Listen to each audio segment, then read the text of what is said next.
Hello and welcome to Crushing Doubt's Q&A every Thursday at 6 p.m. Eastern, 3 p.m. Pacific. As always, I'm Dr. Dan Ratner, of course, and I am here to talk with you about mind-body issues, mind-body symptoms. You can hear many names for this. Some people call it TMS, which is tension myositis syndrome, which is what Sarno called it. Dr. Sarno, the famous doctor who has helped so many, including myself. Some people call it PPD. It doesn't matter what name it goes by. It matters that we understand that these symptoms come from our mind's activities.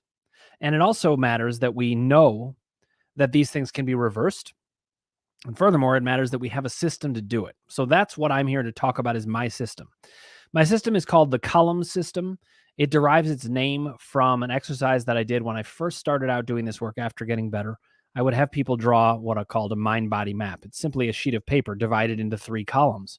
And these columns tell you about different ways that your mind-body symptoms manifest. There's the emotions column, the doubt column, and the power column. I'm going to go over them briefly.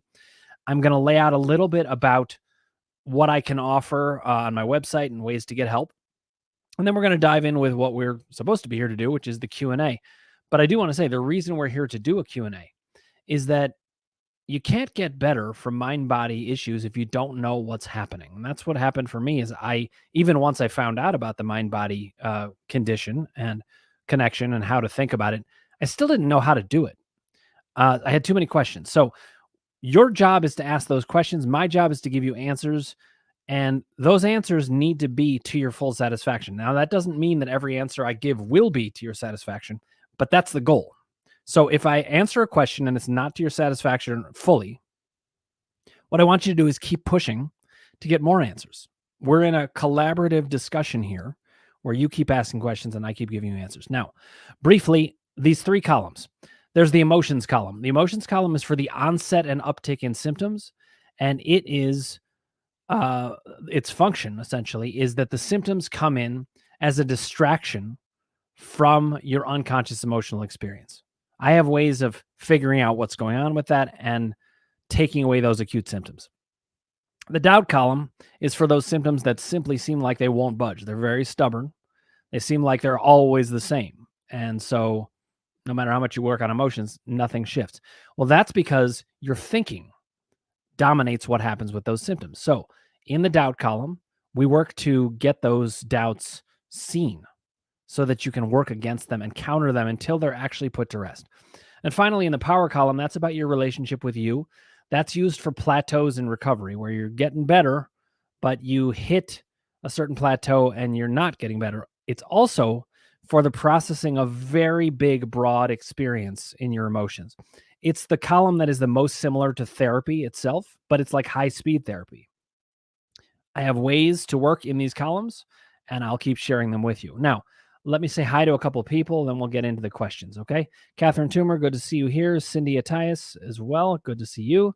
DC 33319 is here. Rita, good to see you. Cookie Nat, good to see you. Becky Louise Gornall, thanks for joining us. And Miss Bradley P has joined us as well. Thank you so much for joining us. Rita, thank you for saying hi directly on Instagram. It's great to see you all here. Please do let me know if you have any questions about how I work, how I can help you, what mind-body issues are about, and all that. Becky Louise Gornall says, hi, Dan. Thank you so much for the direct hello. Always good to check in with people. Let me know if I can help you, okay? So no question is a bad question. These questions are things that you guys are left with in your heads as you try to get better. And if nobody's answering them for you, they're going to stay that way. So it's my job to answer them so that you can move in a different direction. Okay, let's talk a little bit about how I can be of help, and then we'll dive in with questions. There are a number of ways I can be of help, but my website is very helpful for many people. It's www.crushingdoubt.org. And it has all of my resources that you can get in the middle of the night. If you are just freaking out and you do not know what to do and you can't reach anybody, I'm always reachable, at least in that way. I'm also quite reachable anyway. You can send me an email at dan@crushingdoubt.org. I'm very responsive. But on the website, you can do a number of different things. One, you can check out whether my system is for you with a very simple introductory course that I've recorded. It's just 50 minutes long. And good news for you all, I have way lowered the price because what I wanted to do as I thought about it, and this was particularly as I was writing the book and realizing The book is designed to get you as much information, and it's designed to get as many people that information as possible. And I felt like the introductory course actually serves some similar function, and some people prefer to get it that way.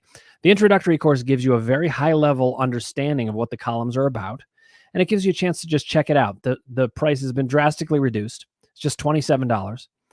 And it's a good way to check out whether this is for you without having to invest too much. So I want to make that available to people. That's available on my website. In addition, if you're ready to jump in more and you're ready to find out all about the mind-body process and how I see it, and to resolve all those contradictions that you may hear, or seeming contradictions that you hear in the mind-body community, why does this person say that? Why does this person say that? These seminars are 8 sessions, 75 minutes long, and they basically resolve all of those that I could see. And they lay out my system in much more detail and give you a sense of how to do the work. However, I found that after doing these teaching seminars, a lot of people needed support in the membership groups, and those I formed so that people can come talk to me directly once, twice, or 3 times a week. And you can come in. There's Zoom calls. They're even better than this. I love the Q&A, but in the groups, we can do a lot more give and take, where if you say something and I need clarification to be able to answer your question better, we can do that. And so I encourage you all to check it out. Email me if you have any questions about it. It's dan@crushingdoubt.org. Okay, long preamble. I want to get into questions now. We've got Jane Smith on YouTube. She says, she says, "Hi, Dr. Dan. Thanks again for being here with your, quote, secret sauce." Thank you. I think, quote, "expressive writing exacerbates neuropathy flare-up, but I'm not sure. I also feel, quote, challenging my doubt increases inner conflict and tension. I am never sure I'm moving in the right direction moment to moment. Can you please help me?" Okay. First of all, I want to address one thing that Jane said that's very important, and that's the idea of moment to moment experience. When I work with symptoms, one of the key components that you need to think about is you are a moment to moment being.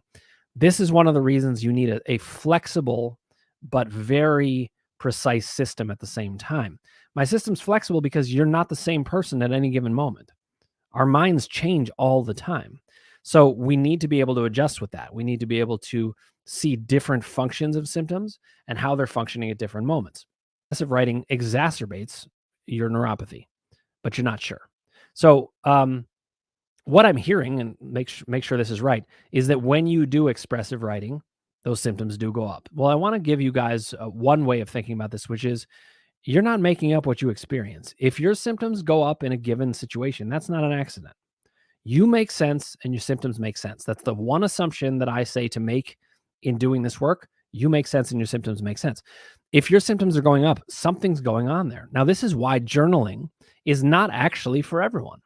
Journaling does help some people, but journaling actually can also go in the opposite direction, because if you're spending all this time going over and over painful emotional events and you're not in a place to receive that information or feel good about it or know what to do with it, it's basically like putting your hand over a fire and hoping that's going to help. Now, I don't blame you for that, because it makes sense that that could work. You may have been told that. But what I want to tell you is there's many ways to get there. And if you find your symptoms going up with something, we want to think about why. So instead of doing that expressive writing, let's start to think about, why does it make the flare-ups happen? What's happening there? And some of it may be that you feel you have to do that and you don't want to. I don't know yet. But I do know there's an answer, and I also know your body's not lying. You make sense, your symptoms make sense. So let's find out how, okay? Now, similarly, when you say that challenging doubt increases inner conflict and tension, this is similar, but it has a slightly different answer, Jane. You're not lying there either. You can see that, and that does sometimes happen. However, there are multiple ways to challenge doubt. And sometimes certain challenges can be harder than other. If you go attacking the doubt, but in some ways you feel identified with it, then you end up attacking yourself. That increases inner conflict and tension, just like you're saying. So this is not your fault, by the way, Jane. This is something, though, I can help you with. There are details that we can get to. Again, this would be a great thing for group. I'm not pushing that on you because we can do it here. I want you to get the information one way or another. But there are specific things you can do. I'm going to give you one example just to give you a sense of the flavor of what I'm talking about. If you're challenging doubt by kind of demanding that you not have doubt, but you just can't get there, and then it makes you feel all this tension, Then I would want you to back off and say, I don't need to reduce my doubt to nothing right away. Instead, I need to engage with it. I need to learn about what it's saying. So in the doubt column, there are three tasks: observe, articulate, and counter. It may be that tension's going up because you're trying to counter to get rid of the doubt, but actually you need to back up and observe or articulate first. Maybe you need to get it put into words, articulate, or maybe you even need to recognize that you have the doubt. Whatever it is, we need a gentler path. That's what your body's telling us. And the good news is we can find it. So as you bring me more information about where that tension goes up and where the symptoms go up, I'm going to be able to give you solutions to get you there in a smoother way. That's the general answer, Jane. But then, of course, we're going to need specifics following up on that. But I want you to follow up from what I said first. Okay. Thanks. Let me know. All right. Susie Karen's good to see you here on Instagram. Okay. Stuck between stations, Scott says, I think my doubt around the original concerns of body safety and abandonment regarding August in multiple ways, dad passed away today 11 years ago, have contributed to the downturn this month. And when he says downturn, Scott, I believe you mean that it's been a rough month. A lot of kind of more active symptoms, especially around fatigue, if I'm recalling correctly. Also, my coworker and I were on our own starting the months as both supervisors were on vacation. Abandonment, as weird as it sounds. What if? I get you. Now, Scott had a bunch of stuff, so I'm going to read this out for everybody. Then I'm going to back up and kind of show you how I would analyze it from a columns perspective. And the timing, quote, as in, oh, I really wanted this all over in August and I wound up fixating on it. Frustration, which is a form of doubt, rose as the days of symptoms went on and went up. Had a doctor appointment Friday, threw everything at him I could, bless him for spending 30 minutes with me and my mom, and he just sat back and said if he thought tests or imaging were remotely necessary, he would order them, but he thought my nervous system with August, etc., was just amped to the extreme. Feel totally stuck. Okay. I'm going to make a couple comments, Scott, and we'll go from there. Let me just see if you made any comments beyond that. Not yet. Okay. So I'm going to make comments on this and we'll go from there. First thing I want to say is I'm glad you had a doctor that took some time with you. I'm also glad you had a doctor who could recognize further tests and imaging is not the way to go because we know this isn't a structural issue. And I think you're at a place, Scott, where your doubt's down low enough where you know, yes, this is a mind-body issue. What's happening is you're having a different form of doubt come in. As we've been talking about, you've been doing power column work, trying to get settled some trauma, things in your relationship with yourself, but you started to have doubt as to whether that could happen. You started to have frustration mount as the symptoms were kind of staying, and doubt loves to capitalize on this. So you're in a bit of a vulnerable position right now, but we're going to get you out of it. So here's the way I want you to think about this. The symptoms have gone up, but it's actually good news that you do not have anything even worth testing or imaging. But where you're feeling stuck is you're feeling that you do have mind-body symptoms, but you're not sure you can resolve them. And so I would want to explore, well, let me back up for a second for people who are just joining. There are 3 levels of doubt. The levels of doubt are these. Level 1 doubt is this a mind-body symptom or not? I think Scott is past that. He knows it's mind-body. The doctors are confirming it even more. Most of the time, you know it anyway. But level 2 doubt is my symptom, my specific symptom, more difficult to manage than others. You might have some of that with the fatigue at the very least, Scott. We need to get a sense of that. Level 3 doubt is doubt as to whether you yourself have what it takes to get better. And I want to share at least the general thought. You all have what it takes to get better. It is the human condition to have the mind-body condition. It's also the human condition that we are equipped to use these columns. We're equipped to use our minds to change what we're thinking and get to a better place. So you've got ways to get out of this. What we need to do now is get those doubts really articulated. Why do you think you aren't getting better? Now, I hear one thing in here. I'm just going to articulate one for you that I hear. And this is part of what I would do in groups, by the way. I listen to you and I like, okay, here's what I'm hearing. And I say it back to you and then we go from there. So Scott, one thing that I'm hearing is that you've got a lot of doubts all at once. This is something that I've just recently coined a term for. It's called doubt stacking. And what that is you think of one doubt And then you look over here and notice another. And you're like, well, I also have this one. And I also have this one. And I also have this one. And suddenly it starts to feel like it's mounting. It's getting worse and worse and worse. So I think what's going on here, Scott, is we need to get those doubts articulated, but we also have to help you stop stacking the doubts. Take the first one you get to and deal with that. Don't say, oh, I think it's also a problem because I've also got this, because you're building a case against yourself. You're saying there's too much. Take them down one by one. Don't take in the big picture of how many there are, because that's just going to get you overwhelmed. So I want you to pick one doubt and let's start to get it articulated. That's where I would go next. Scott, let's go with that. And everybody else following along. These questions, by the way, they're not just for the person I'm answering. They're for everybody. So let's keep working at it. Okay. Jane Smith then said, hi, Scott. Sorry for the difficult times and your feelings of being totally stuck. I've been struggling mightily lately myself. So let's hear from you both and see if what I said moves the needle in a certain direction or gives you your next question.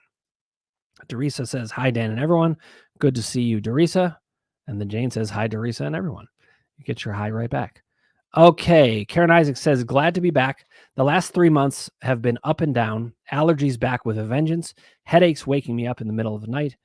But they go away when I shake it off. So I'm in my power and not scared. Okay. I just want to say for everybody, Karen's doing something that's incredibly important and something I would encourage you all to do as much as you can, which is find whatever way you can to bring down fear. Fear is the strongest form of doubt. There are 4 forms of doubt. There is fear, confusion, garden variety uncertainty, and then just questions. Questions are good, and they're the gold form. They're the gold standard of doubt because they are the most useful. But there's still doubt because you're not sure about something. Well, Karen's saying she's put up a wall against fear. She's in her power. She's not scared. And that means those symptoms are only going to go so far. And they have gone up, but there's a cap on it, Karen, because of you. You did the job, and that's fantastic. So every time we do that, we're in a better spot. Now, meanwhile, if you hold the line against doubt for longer, the longer you hold it, the less stamina it has. It seems like it's going to have a lot of stamina. It really doesn't, I promise you. So keep it up. Now, Karen, you also, though, have a combination of things. You've got a lot of emotions column stuff going on while you're doing a good job fighting doubt and while you're doing a good job being in your power. I want us to look at the emotions column a little bit more, get that more honed. In the emotions column, one of the reasons it's a little bit different than what you hear in the rest of the mind-body community is I have a more filled out system of how to access those emotions. So Karen, you've done this before because you've been talking to me for a while, but I just want to remind you of that and remind everybody of it, that in the emotions column, you want to come up with about 6 to 12 major themes that are the themes that tend to get your symptoms going. Now, I also want to say, while you're doing this, make sure you're checking doubt because it could sneak in the back door. If you think, maybe the allergies are real. Real, I hate that word because it makes it sound like it's not real if it's a mind-body thing. It's all real. But where does it come from? Make sure that you know these are mind-body symptoms. Let's do that. Then on top of it, let's look at the emotions and let's pinpoint what specifically is making them go up. Now, first of all, that can get you relief in the emotions column. It's also going to bring down doubt and it will make your power go up. So Karen, let's see what you think about that. But definitely glad to have you back. I'm sorry the last 3 months have been kind of up and down, but you are doing fantastic work. Let's see if we can look at that emotions column and see what you think about that. Okay?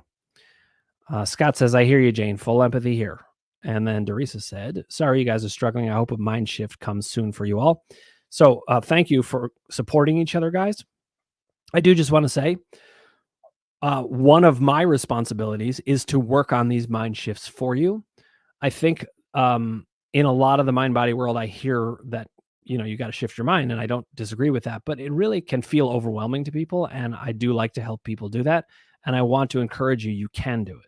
Sometimes people have doubt whether they themselves can shift their minds at all, and for good reason, because they've tried, right?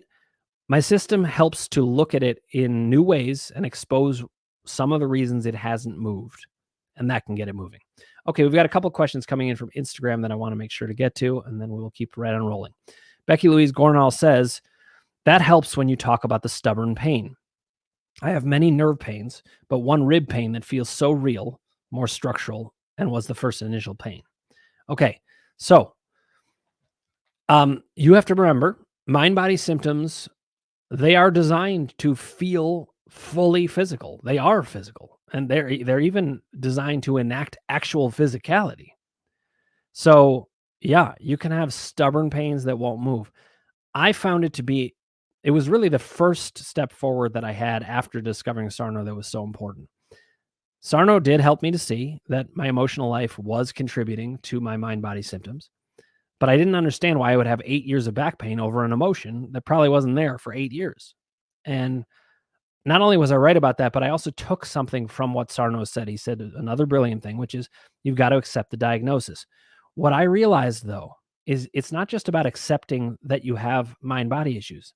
It's accepting the diagnosis in full. And that includes that if you have any doubts about this, it stays stuck. And Becky, that's what we're talking about here. Those stubborn symptoms, you can't address them emotionally. You can journal till the end of time, you're not going to get there. Where you will get there is through looking at doubt. And my system can help you do that. So let's talk about that. I'm glad it sounds like it gives you hope to talk about it that way. And you can tell where the symptoms are strongest in their doubt because they're the worst. They hold on so tightly and they're so convincing. Well, we'll get you out of it. Let's talk about it. Okay. Cindy Ataya says, question, is it critical to pinpoint exactly what triggered a relapse in symptoms? If I work too hard at discovering the trigger, I feel like I am failing the fire, it looks like, and I can't locate the doubt. Oh, fueling the fire. Sorry, that was a typo. Thank you for correcting. I'm a virtual pinball arcade game. I know it's mind body. Also, last time I participated in your seminar and healed. Fantastic. Retook it and zilch. Okay, so let's look at the data here, Cindy. You took my seminar, got rid of your symptoms. So that's fantastic news for those symptoms. What usually happens then is doubt will pivot. It always wants to find a new way to bother you. And that's what's happened. The reason the seminar didn't work this time is doubt has found a way to hide.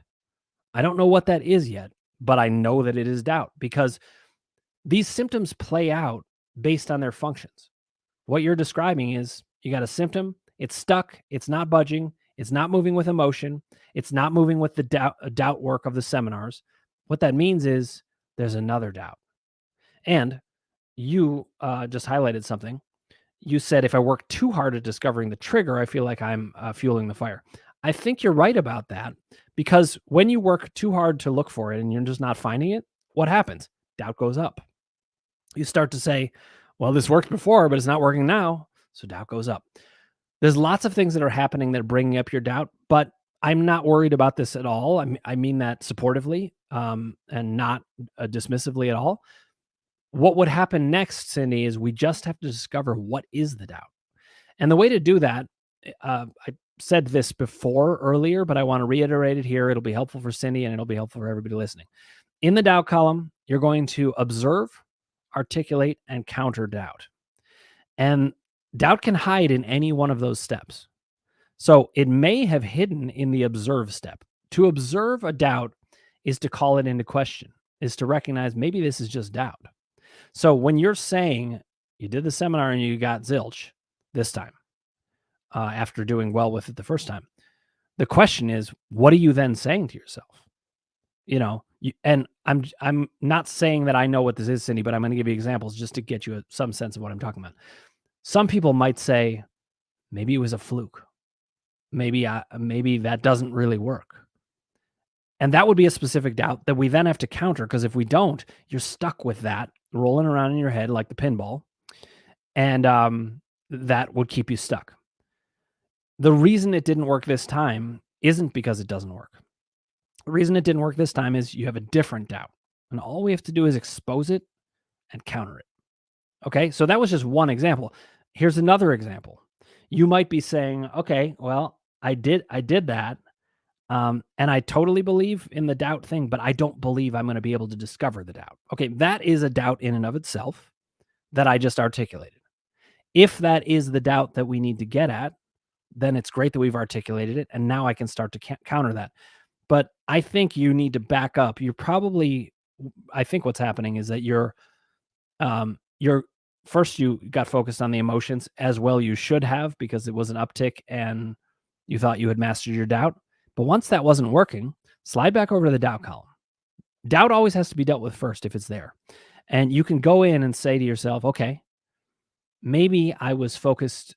I don't mean this critically, I mean this supportively, but maybe you were getting too focused on countering the doubt, rushing to that endpoint, and you need to back up and get it articulated or even observed. Okay, Cindy, let me know what you think about that. I'm 100% sure we can get a handle on this. We just need to figure out what's going on. Okay. All right, we'll go from there. Let's see. Catherine Toomer says, hi, Dr. Dan. Your recent suggestions have been helpful regarding how to work with lack of trust in myself, especially as it shows itself in my triggered reactions where the reactions are way bigger than the present moment situation. You suggested that as I relate the triggered reactions to childhood traumas, I should allow my present feelings to be directed toward those past childhood situations. I think I have that right. I've been trying it, and it has been helpful to the extent that I have been able to do it. It has been especially helpful by making me see some of the traumatic situations that I had almost forgotten about or been in denial of. Very amazing and helpful. Still working at expressing the emotions there, but it feels so clear that changes are happening with this approach. It's giving me hope. Thank you again, as always. More questions coming as I'm able to articulate them. Okay. So, Catherine, first of all, fantastic work. You know, one of the reasons that I am helpful, as silly as it may sound, is I have lots of different ideas. And you need lots of different ideas because you have lots of different moments. And I had to look at every single one of these ideas myself. So one of the reasons I can help you is I'm not going to not have an answer in this situation. And I'm not saying that to brag. I'm saying it to be encouraging. And I'm also saying it because I know how important it is to have the answers. I needed them all. So I've thought about them, since I got better from back pain. I have thought about that more than anything other than, raising my kids. And it's paid off in terms of having lots and lots of answers. This specific answer for Catherine was very helpful for her, so I'm going to reiterate it for anybody who it can help. When you're finding yourself overly triggered in a moment, as a typical therapist as this might sound, and I don't actually mean it in a typical way, so I'll explain what I mean differently. You do have to think about what's the past influence about this. But it's not like in therapy where I found it frustrating that sometimes they would say it's always about the past, always about the past. And I'd be like, oh, how many times do I have to go over this? Right. But we're doing something different. We're going over the past, but we're doing it in the present. We're not going back to the past. We're not living in the past. We're not saying the past is everything. We are using the past as an explanation for the present so that we can separate the two and live in the present. Now, I guess you could say in some ways that's what good therapy is supposed to do. I think there's a lot of lacking therapy out there, and the columns, in particular, particularly the power column, can help with this. But this also was a doubt column experience that Catherine and I were talking about because she was feeling, I'm getting too triggered. I'm not going to be able to get out of this. By giving that explanation of what to do, it gave her a handle, and that reduced the doubt and allowed her to do that work. So, Catherine, thank you so much for sharing that success and appreciation. I really appreciate it. Andrew Fleming, good to see you on Instagram. Sorry I didn't get a chance to say hello sooner. Then Becky Louise Gornall said, yes, the nerve pain has been crazy, more annoying than the rib pain. But when the nerve pain is less, the rib pain is always there. It was the reason for 7 months of doctor's visits. Thank you. So this is very typical, actually. I don't mean that dismissively. I mean it supportively, Becky, but it's very typical to have an initial mind-body symptom and then other ones on top of it. And when those other ones go away, you've got your baseline one. What's going to happen, though, is that's all going to shift. Right now, you have some doubt column work to do, and I will be happy to help you with it. Send me an email, dan@crushingdoubt.org, or check out my website, and let's start getting you started on things if you'd like. Because what we need to do is get to work on the doubt. If we don't get to work on the doubt, what ends up happening is that people stay stuck. And one of the reasons I do doubt column work is I don't like people to be stuck, and there's no need to be stuck. Once we start on the doubt column work, things will start to shift. And I can even put you in touch with plenty of people who've used my system and found that to be true. Or if you come to the groups are great. such a great group of people. And it's also, you'll hear stories about people who have used this to good effect. You start using the doubt column and things start to shift, and then you can see new things. So right now, I think you're feeling like that rib pain is just always there because it's underneath. We're going to crack that. There's something I call breaking chronicity.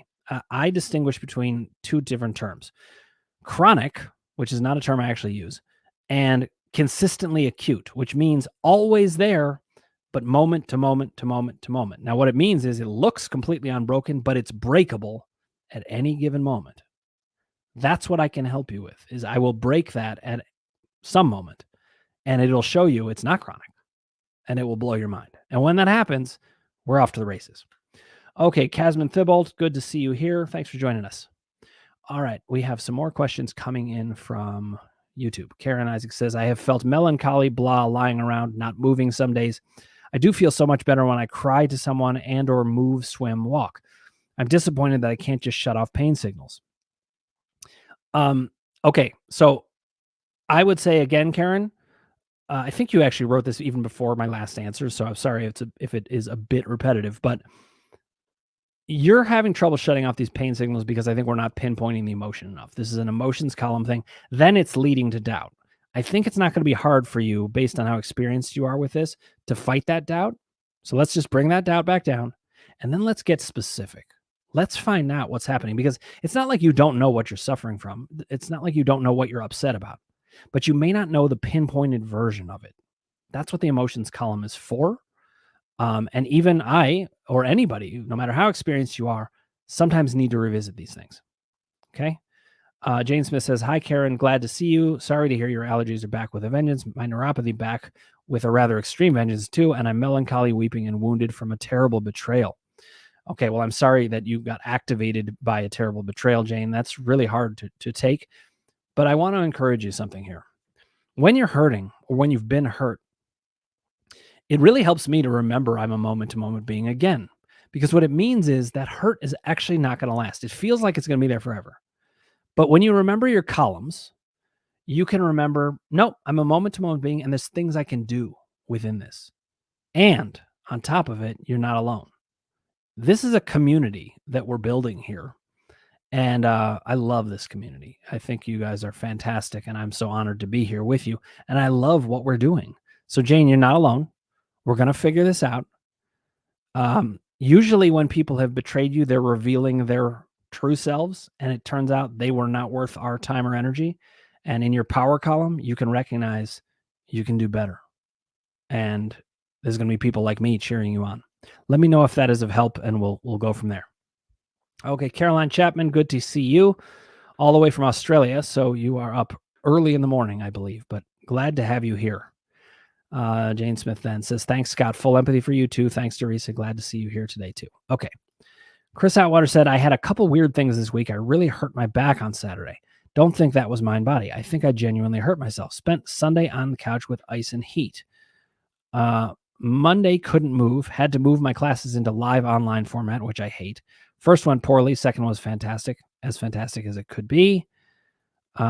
Tuesday out. Went back to school on Wednesday, and it was great. Although a weird thing, I have a student with visible symptoms, and his symptoms were triggering my symptoms through empathy. Empathy pains are a real thing. Either way, it was good. However, Thursday is a work at home day. I was working on this damn tenure and promotion packet, which is a major trigger. Hate this project. Back to school mañana. Let's see. I try hard to confront doubt, but I think I may have taken an L this week. That bastard beat me, but I am fighting. Let's see if you said anything else, and then I will weigh in on that. All right, Chris. So there's a couple of things I want to say here. The first is, this back pain, it's really important that we look at it. I don't know what happened. I don't have enough information, but you said, let me actually bring it up on the screen so people can follow along.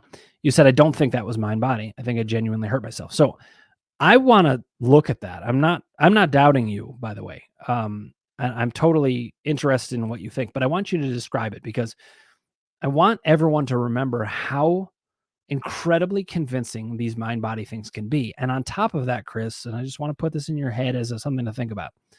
New mind body symptoms tend to come up when we start to conquer old ones. It's actually the opposite of what I was saying to Becky, that conquering new ones can lead to those old ones popping up. Conquering old ones can lead to new ones because doubt is trying to fool you. So I just wanted to put it out there. I have a hunch that is mind body. Um, Not meaning to call you into question, but meaning to lend you that possibility to look at. Let's just open to maybe. I don't know. I mean, people can get really hurt. If you ran into a brick wall or something, that's going to hurt. So let's talk about it. I do want to encourage you, though. Movement doesn't tend to lead to back pain, where you suddenly wrench something.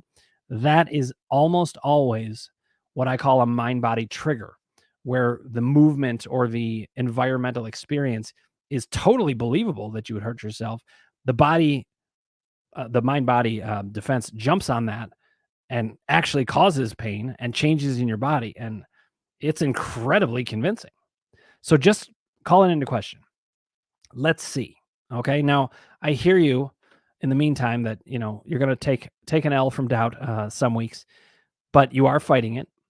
And I think we can work from there. But what I want to say is everything you laid out here, this is why I want to call it into question. This, did you hurt your back? Because there is a very, very strong possibility based on my experience that doubt is losing its battle with you and it wants to reclaim territory and it's trying to fool you. And it's incredibly convincing. I say this also because I got better from back pain and I do have flare ups sometimes of back or other things. And I can tell you that essentially, other than having gotten COVID and possibly an injury to my foot that took a little time to get better, which was actually very much mind body anyway, I've had only mind body symptoms.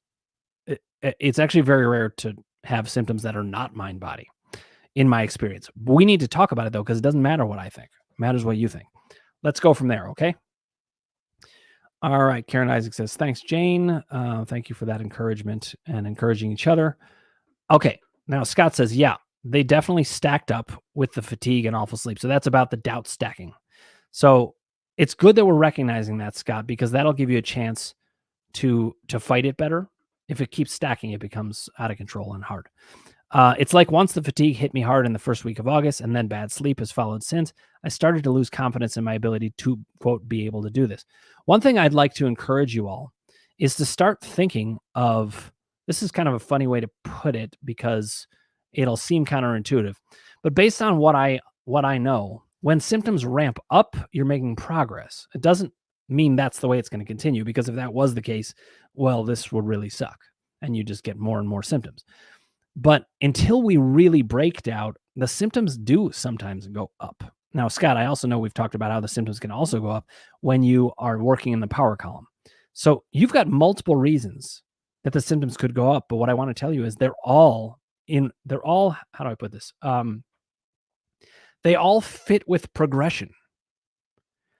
And doubt wants to convince you this isn't real progression. This is failure. What's happening is doubt is this is the death rattle of doubt. It's in deep, deep shit. I know you don't think so, and that's the problem. And I wish that I could help you believe it at the level that I do. Well, actually, I wouldn't say that I wish I could. I can. But what I meant by I wish is I wish I could just instantly do it, because then, boom, you'd be there. Now, I can't do it instantly, but we can do it. And we have to start looking at increased symptoms as a sign that doubt is really, it's putting up red flags everywhere to try to get you to not see it, to not expose it and make it known that it is going to lose. Okay. Dimash Shishkov, good to see you. And the Charles Sanchez is here. Good to see you, my friend. Charles is a fantastic comedian and recovering addict who I had on my podcast. Great guest. Good to see you, Charles. Okay, a couple questions from Instagram, or responses maybe. Cindy Ataya says, agree. What column is this? Maybe my issue is, do I speak to someone who has me deliberately diminishing some of my joy? but that would be power column, and my symptoms read doubt column. Okay, hold on. I got to read this again to make sure I get this. First of all, let's back up and remember what were we talking about with Cindy? So she had taken the seminar and done better. Then she tried to watch it again, but it wasn't working as well. So this is doubt column. Now she's saying, maybe my issue is, do I speak to someone who has me deliberately diminishing some of my joy? And that's a power column issue, but my symptoms read doubt column. So let me encourage you something, Cindy, and hopefully this will be helpful. There are 3 columns, and luckily there's only 3 columns because that's part of what simplifies things. But columns can all be active at the same time. So I've identified your doubt column problem. You're identifying your power column problem. They can both be there. But this is one of the advantages of the columns. You can see them clearly at the same time. So I would say bring down your doubt first, but you can, well, first is not even an accurate way of doing it. Just make sure you are bringing down that doubt and then do the power column work, because all 3 columns can be useful at the same time. They can even kind of affect each other. Let's see what you think about that, Cindy, but I see you did have one other response. You said, agree. I have to figure out if it's also a betrayal, a big birthday, a daughter's fantastic wedding, so many choices. So here's the other thing, Cindy. One way I could help you is if you come to groups and you tell me these stories and there's back and forth, I'm going to be able to help you see why it's not one or the other. Here's an example. You might say, well, but there's this thing. And I say, okay, well, when did the symptoms start? And it turns out that the symptom timing is great for figuring out which is which. You might find the symptom actually started before something happened. Well, guess what? We get to rule that out entirely. So there are ways to narrow down these choices. I can help you. By the way, if you can't come to group because of scheduling or whatever, there are other ways to do this. Just send me an email, dan@crushingdoubt.org, and we can discuss ways that I can help. Okay? But I do want to say this just in general for everybody. The idea of there being so many choices is a way that doubt gets us. It tells us you'll never get there. You have so many choices. How would you ever know? Guess what? I'm a master at this.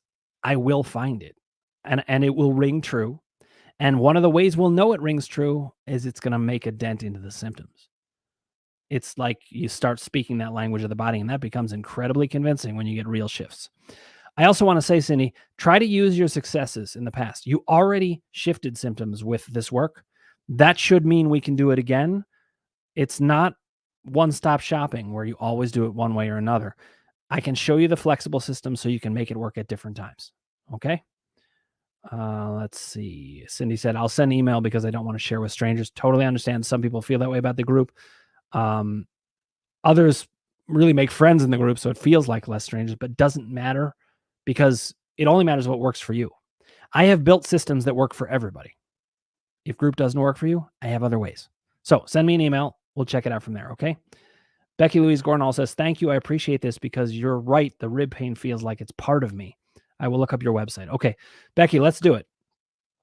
Let's at least just have a conversation about how I can help you. I have lots of ideas, and I can give you plenty of hope. Okay? All right, back to YouTube comments. Jane says, thanks, Dr. Dan. Definitely helped to know my body is not lying. I fear my flare-up was caused by a food, spicy, I ate. Now I'm worried everything is inflammatory and I should drastically change my diet. Okay, I want to give you an encouragement. Inflammation from diet and things like that, I'm not saying that never happens, but actually it's extremely rare. And in your case, Jane, I would be utterly shocked if that's what was going on. And here's why. When you've identified yourself as somebody who has mind-body symptoms, the chance that the next symptom is mind-body is even higher because that's the way we work. You know, we're identifying a way that we actually work as people. And so even inflammation, true inflammation, isn't because of your diet. It is because of mind-body. We're going to get this under control, and we are getting it more and more under control. But your flare-up is not caused by anything but except mind-body. I can promise you that. However, doesn't matter what I think, matters what you think. So let's see what you think about what I said. Okay.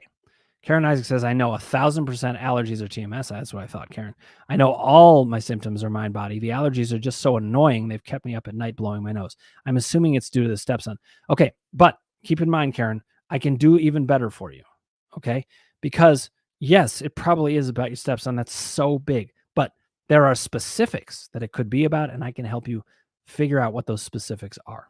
Okay, allergies were a very long ago symptom that Sarno helped me with. They were the symptom I started with a therapist in New York for when I moved in with my now husband. They came back 1 month after the stepson diagnosis. So this is interesting. They started when you moved in with your now husband, and now there's something 1 month in with the stepson diagnosis. I'm wondering if there are some feelings around your husband and buying into that family and that sort of thing that could lead to this. I'm just showing you this, Karen, and everybody else, by the way, to show how I can actually get to those specifics. This is a clue to me. The timing in the emotions column is the most key. We see when the symptoms started. We see when the second symptom started, or the original symptom of allergies, and this latest flare. It's about something, and I can help you uncover what that is. Let's see what you think about what I said, and we'll keep going from there. Okay? All right, let me just pace myself here. We're going to go over a little bit in time because we got a lot of great questions coming in. I want to make sure I get to everything I can. Okay, Becky Louise Gornall says, thank you for all your advice. It's late here in the UK, so time for bed. Okay, hope you sleep well. Thank you so much for coming and talking with me, Becky. We'll talk, and I'm very, very optimistic I can help you, but I would love to talk with you about how.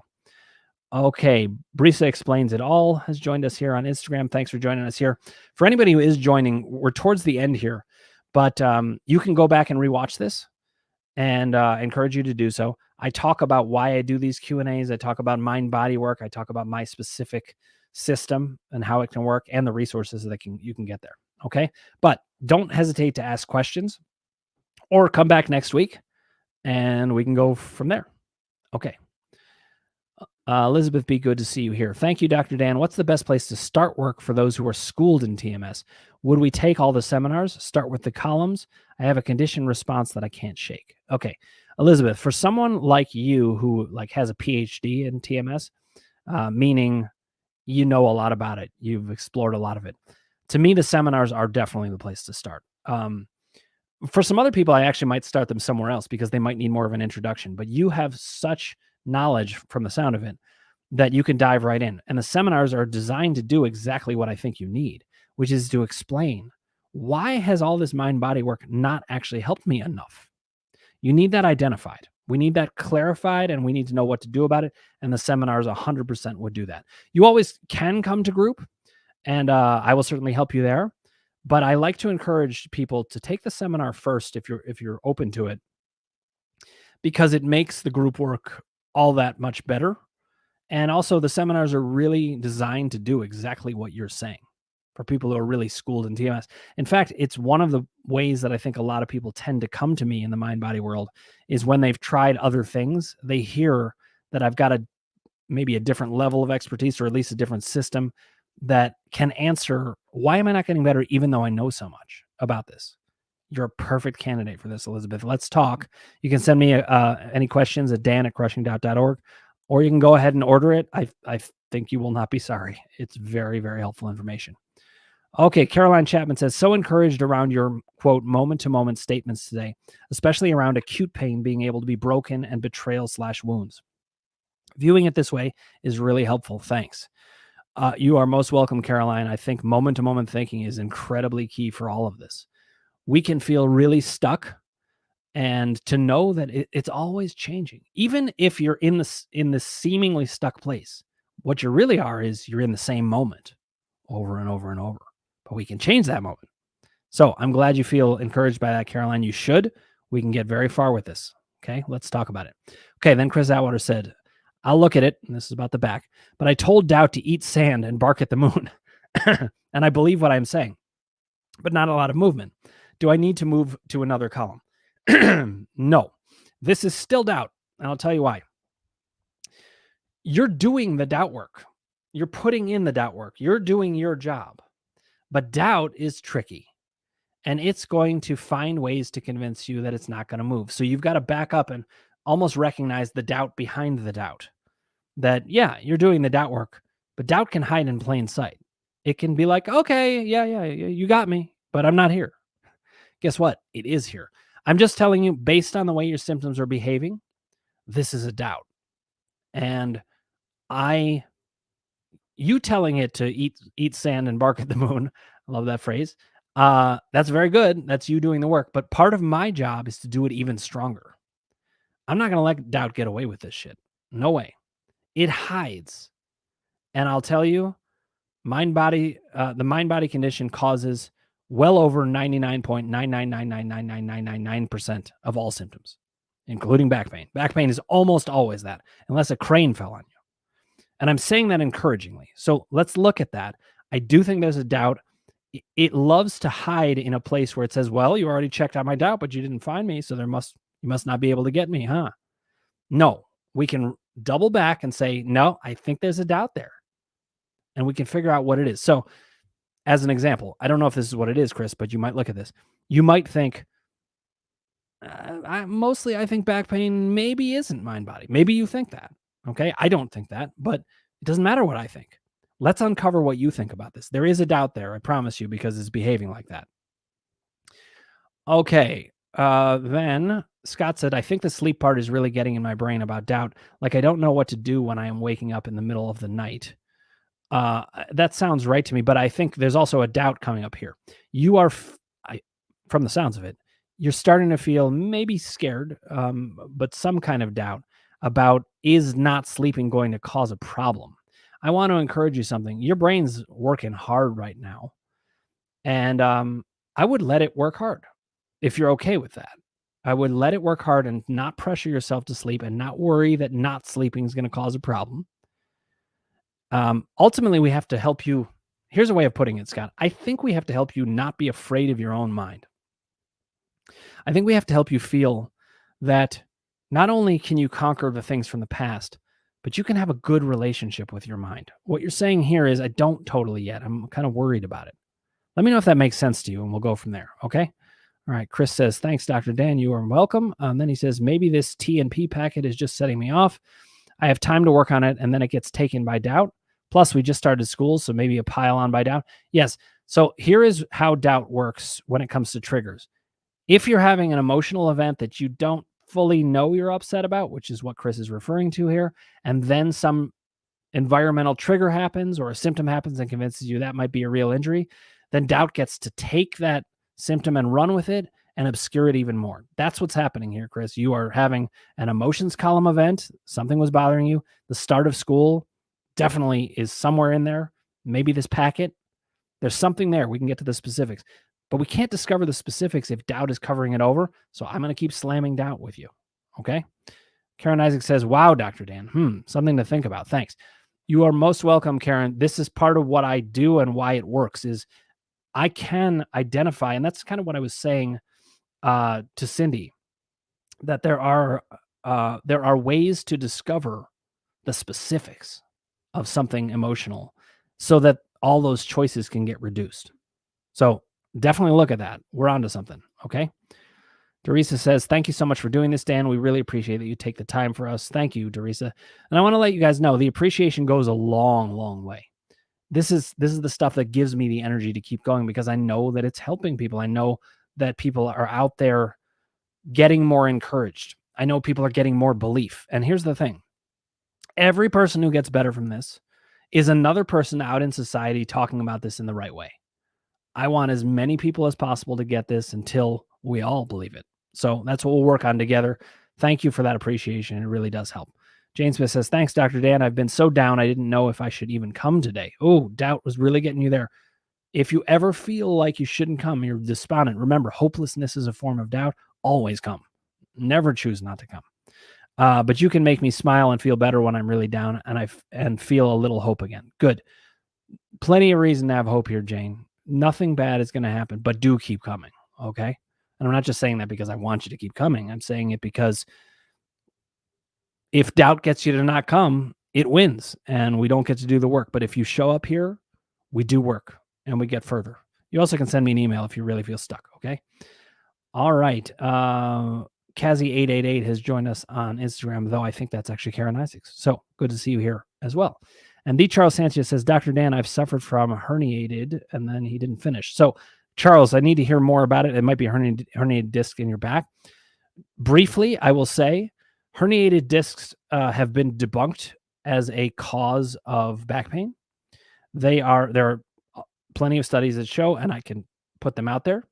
Actually, here's the full thing. Dr. Dan, I've suffered from herniated discs for 20 years. No meds because I'm a recovering addict. I'm in more pain than ever. I'm thinking of getting the surgery. Very stressed. Charles, you do not need the surgery. I promise you. I'm going to show you these studies that the herniated discs aren't the cause of the pain. What is the cause of the pain is mind-body stuff, and I can get you better from this fast. But we should talk because you're in a lot of pain. You can't use the meds, but you're not going to need them. I can definitely help you. Send me an email, charlesdan@crushingdoubt.org, and we'll have a conversation about this. Okay, my friend? You do not need surgery, I promise you. Herniated discs, not only are they not a reason to have surgery, but it has been shown that the surgeries don't help. And the reason they don't help is they're not addressing the cause. I've got the cause for you. I can help you, okay? Guys, thank you so much for watching, being here with us, asking great questions. Every question you ask is a question that somebody else had or that furthers them. And I hope that my answers have not only been to your satisfaction, but showed you the overarching principles that I use about these columns and why they're useful. Okay, I will be here the same time next week. It's Thursday, always 6 p.m. Eastern, 3 p.m. Pacific. And contact me as needed, dan@crushingdoubt.org, or check out my website, www.crushingdoubt.org. Charles says, thank you, brother. I will email you. I can't wait to talk to you about this, Charles. We're going to get you some serious relief. By the way, you are a poster child for this. The kind of people that develop symptoms are what Sarno called goodists. Very good people, helping people out all the time. I know you're one of them. You're a poster child for this. I can show you what's going on and how to make this work. And I'll do that for each one of you in each of your moments. Let's keep it up, guys. I am proud to be here with you, and thanks so much.